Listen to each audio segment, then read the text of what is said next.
Astrology After Dark. I'm going to be going over how how you can use astrology transit, um, particularly the sun transit, in order for decision clarity. Okay, and so if you are have a big decision that's coming up, and you really need some clarity on that decision, I'm going to show you how you can use your natal chart in order to get that clarity. Okay. And so, if you are new to me, to the channel, to any of my content in social media land, my name is Katrice. I am the Natal Chart Navigator, and I am an intuitive astrological energy reader. And I teach um, open-minded divorced women how to utilize their natal charts in order to get in tune with their energetic selves and to become emotionally balanced after divorce. Okay. And so let's jump into it tonight. I'm excited about this topic. So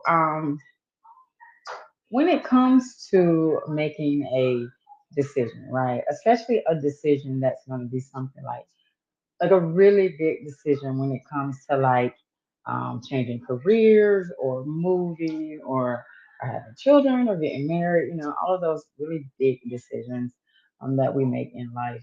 Astrology transits are really, really key to helping you in making those decisions. Okay. So in this episode, I'm going to talk a little bit more about the sun because the sun is in Sagittarius. So I'm going to highlight that since we are in Sagittarius season. But this can be any transit. Tomorrow, I have a post coming up tomorrow where I talk about my move and how I made the decision, when I made the decision, what time frame it would be that I would be moving. And so be on the lookout for that community post. That's a really good post. Um, so tonight, um, we're going to talk about the sun in Sagittarius, right? Um, and it's not just the sun because right now we have Mars in Sagittarius, and I think Mercury is still in Sagittarius as well. Um, Not quite sure, but Mercury is getting ready to transition to Capricorn, where it will have an extended stay because it is going to retrograde in the sign of Capricorn.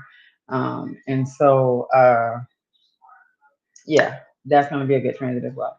Okay, so right now, Sun is in Sagittarius. Okay, and so when you look in your natal chart, you will see wherever you have Sagittarius at, that's the area of life that this Sun transit and this Mars transit be having the most impact, the effect on at the moment. Okay. So, say for example, in my chart, I have Sagittarius in the fifth house. Fifth house is the house of children. It is the house of children, of dating, romance. It is the house of fun. It's what I call the fun house. Okay. And it's a lot more things that the fifth house covers, but that's just going to give you those few. Okay. And so time last year, um, I decided that I decided that I was, well, no, actually, I decided back in Libra season, okay? I decided back in Libra season that last year in 2022 that I was ready move on and a relationship. I was open to being in a relationship. Okay.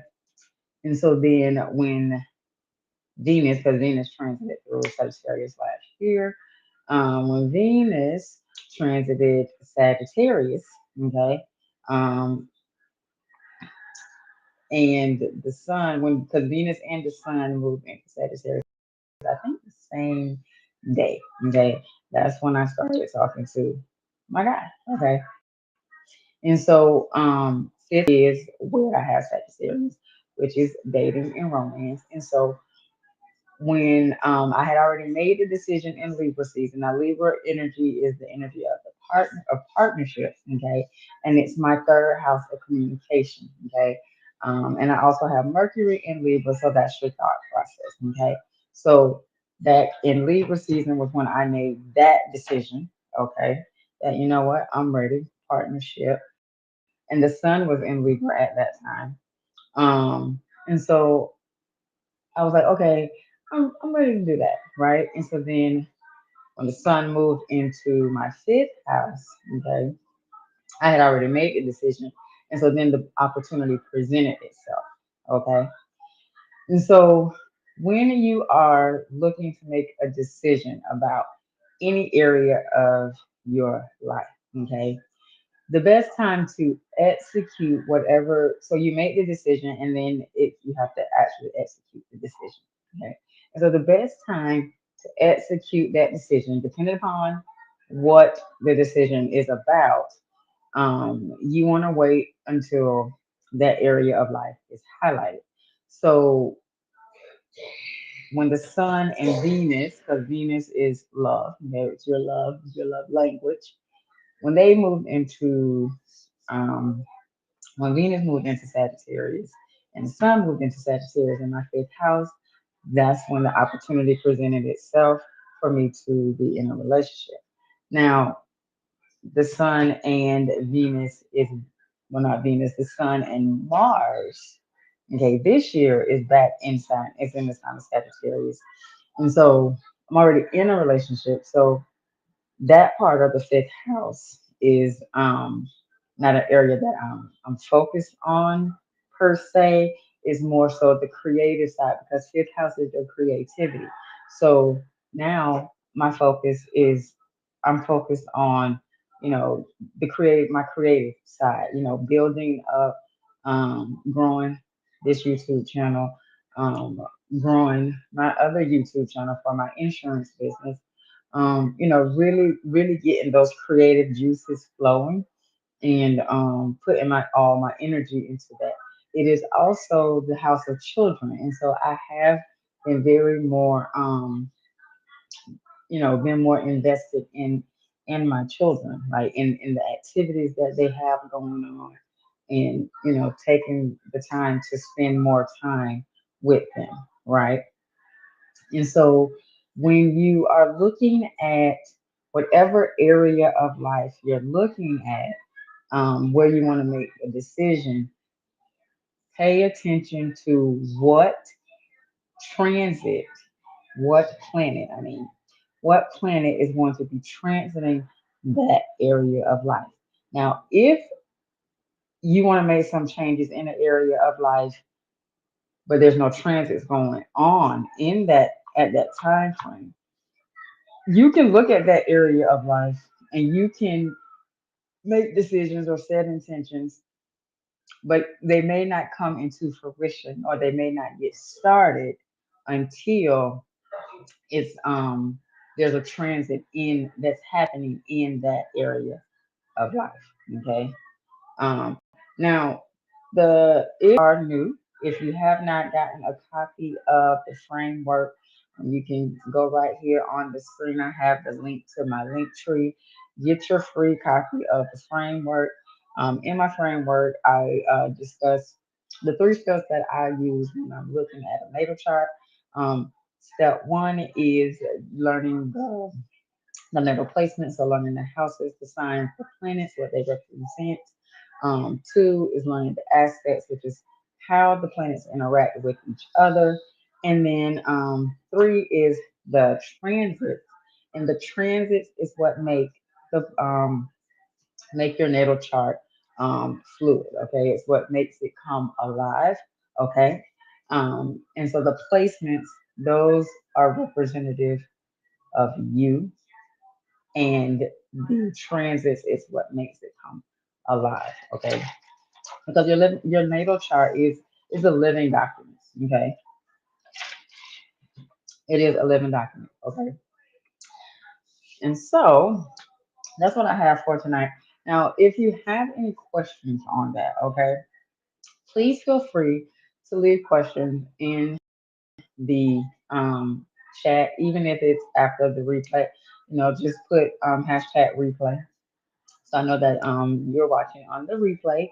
And thank you to everybody that watched live and those who are going to be watching the replay. I greatly appreciate you. But if you have comments on this, please, uh,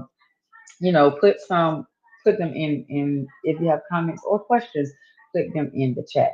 Now, I do want to talk about a Mercury transit because Mercury transits are of the mind, and we have Mercury retrograde is going to be coming up here soon in the sign of Capricorn. Um, which this year I've been really excited about all of the Mercury retrograde transits because they are in the Earth element. Earth element is the material world, it's the practical material 3D world. And so this next one is going to be in the sign of Capricorn. This will be the last one for this year. And so this astrology transit is going to be in my sixth house. So sixth house is the house of your daily routines. And so I know there's going to be an overhaul of my daily routines.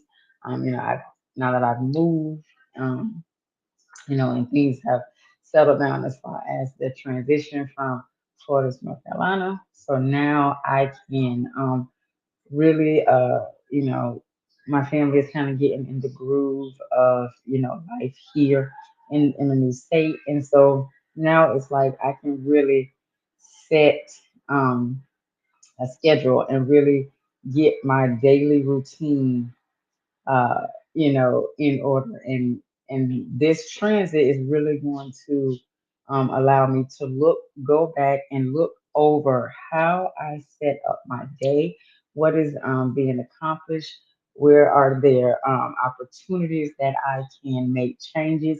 Um, this transit is also going to let me look at my day-to-day operation, not just of how I structure my day, but also the operation of how my business is structured as far as when I see clients running two businesses, so I have to like move it simultaneously, and have everything flow while still being within the realm of being a mom, you know, and all of that. So running my household. So that's going to be a transit that's going to be really really important, and it's not. I hate when people like make Mercury retrograde like, oh my god, like everything in the sky is falling.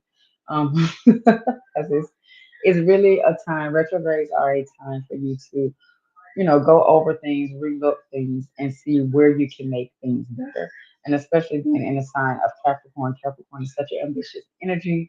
It's really going to be a time. It's at the end of the year, so this is giving us the opportunity to really reflect back over 2023 and see, where we can make changes so that moving forward into 2024, we can hit the ground running. Okay.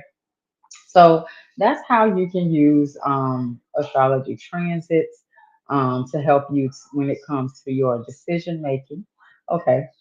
And so if you found value in tonight's episode, please do share it out so that others can find value as well. And please, like I said, leave some comments, leave some questions if you have questions. Here on Understanding You University, it's a dialogue. It's not me just talking to you. It's a dialogue so that you can get a full, true understanding of how astrology works, so that you can tap into it, so that you can reinvent yourself. Okay. And so, like I said, if you found value, please do share it out so others can find value as well. Now, if you would like to work with me, you can work with me in a couple of ways. Um, you can book a 20-minute energy audit with me where I go over your sun sign, your moon sign, and your rising sign, also your chart ruler. And then I give you practical tips on how you can start utilizing those energies. Okay. And if you would like to do a full reading, okay, it's a full reading, it's recorded. You do get a copy of it's recorded, you have lifetime access to it. You also get a interpretation, a PDF interpretation of your wasn't Google Doc, but of your life path number. Okay, and then you get a 30-minute Q&A session with me as well, and that's included in the price. Okay, so you can go to my link tree. You can book any one of those. Okay, and don't forget to get your free ebook while you are there. Okay, and so remember, possibilities are endless, and if you can see it in your mind, then you can definitely hold it in your hand, and that should make you smile because you really do create your own reality. Have a good one.